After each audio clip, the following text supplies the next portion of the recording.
Baik, kali ini saya akan membahas salah satu metode dari metode terbuka untuk mencari akar bersama nonlinear, yaitu metode sekan.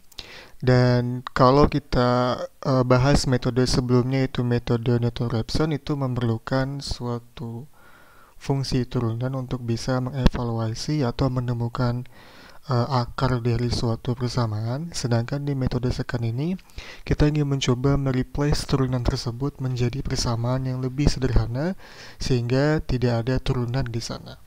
Jadi kalau kita lihat bahwa Newton-Raphson itu seperti ini, saya singkat dengan Newton-Raphson, dan sebenarnya eh, turunan dari XI bisa kita aproksimasikan bahwa dia adalah delta Y per delta X, dan dia berdasarkan turunan perbedaan dengan titik sebelumnya. Jadi ada titik XI minus 1 dan juga XI.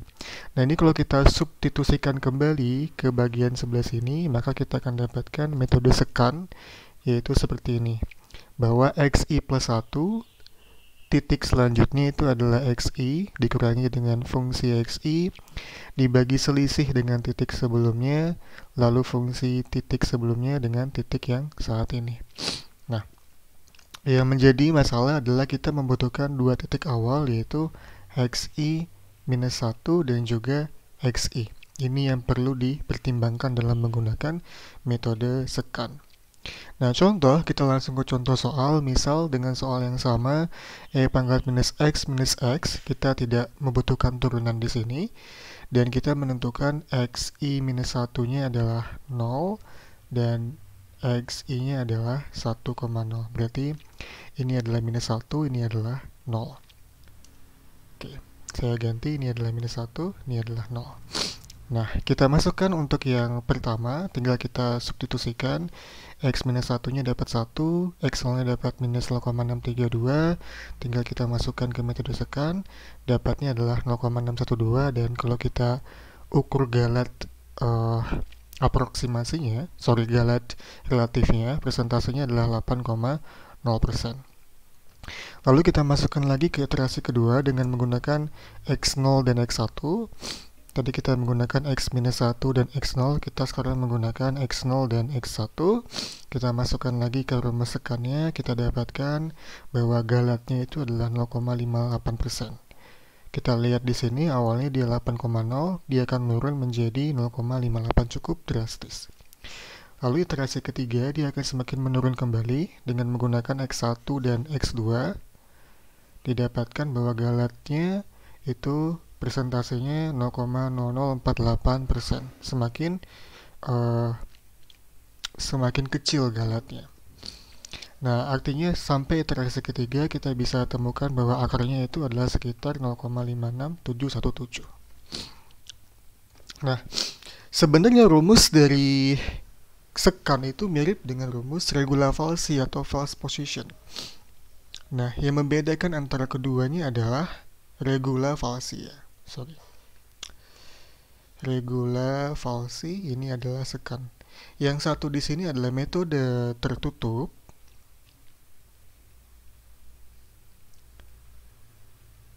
Yang sebelah kanan adalah metode terbuka.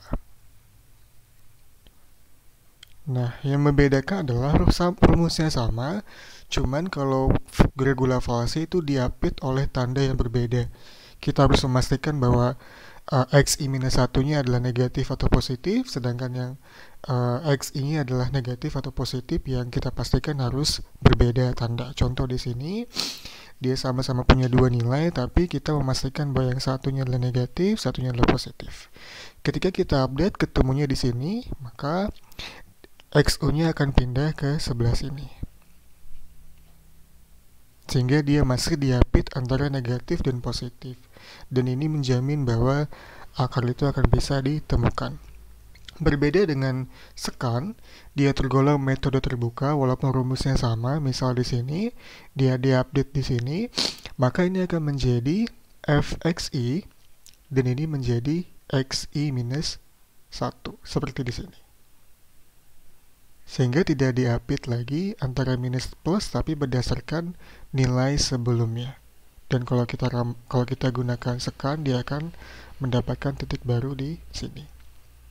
Oke.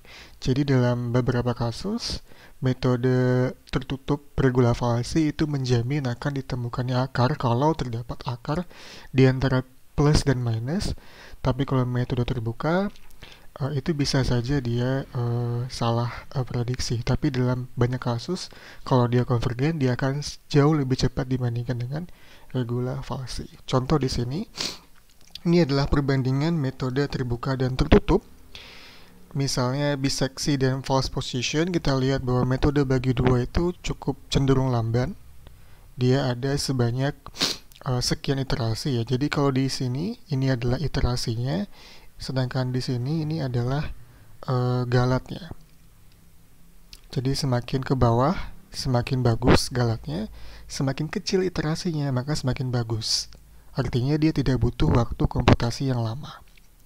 Oke, jadi kita ingin mencoba mencari yang sekitar sinilah, yang paling kecil iterasinya dan juga paling kecil galatnya.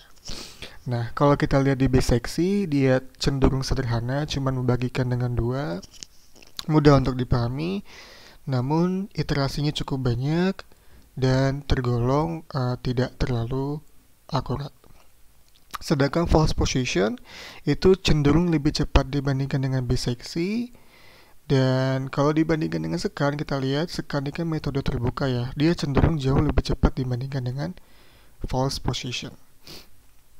Dan bisa menemukan galat yang tidak jauh berbeda dengan false position. Sedangkan yang paling cepat lagi adalah metode Newton-Raphson. Oke, jadi itu adalah contoh perbandingan.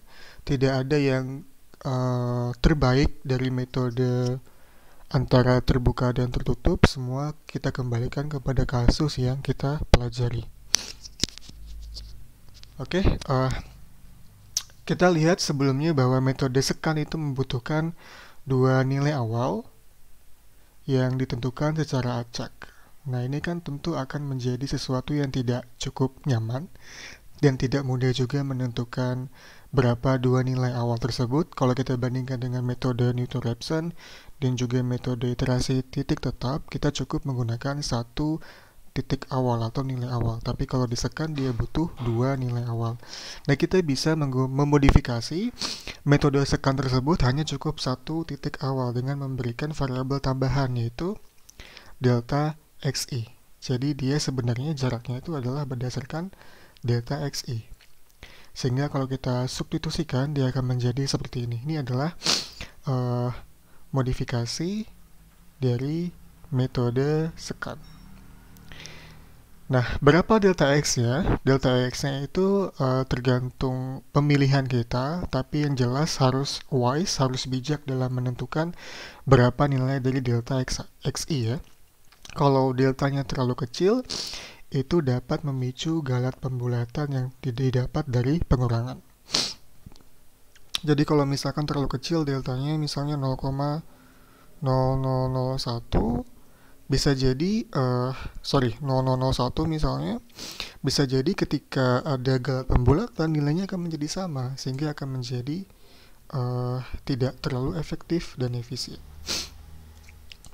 Nah, kalau ternyata deltanya terlalu besar, misalnya deltanya sebanyak 10.000, ya, maka menjadi tidak efisien, lompatannya juga cukup tinggi dan akan menjadi divergen, tidak konvergen di satu titik. Nah, jika delta dipilih dengan benar, maka metode ini akan menjadi alternatif baik untuk kasus evaluasi turunan yang rumit dan penentuan dua nilai awal yang cenderung susah. Jadi kalau misalkan kita agak kesulitan menentukan dua nilai dari nilai sekan, kita bisa menggunakan modifikasi metode sekan menggunakan delta ini tadi. Bisa kita set misalnya deltanya mungkin 1 atau mungkin 0,1 atau deltanya 0,5, tapi tergantung kasus, tidak ada yang benar, tidak ada yang salah. Yang perlu kita perhatikan adalah jangan sampai deltanya terlalu kecil sehingga terjadi galat pembulatan yang ujung-ujungnya nilai fungsinya adalah sama, atau deltanya terlalu besar sehingga menyebabkan terjadinya divergen pada saat pencarian atau tiap iterasi dari metode sekannya. Oke, itu untuk modifikasi sekan, dan ini adalah latihan yang bisa kalian coba. Silakan dipelajari, dicoba satu persatu agar pemahaman kalian bisa lebih mantap. Oke, sampai di sini. Terima kasih. Assalamualaikum warahmatullahi wabarakatuh.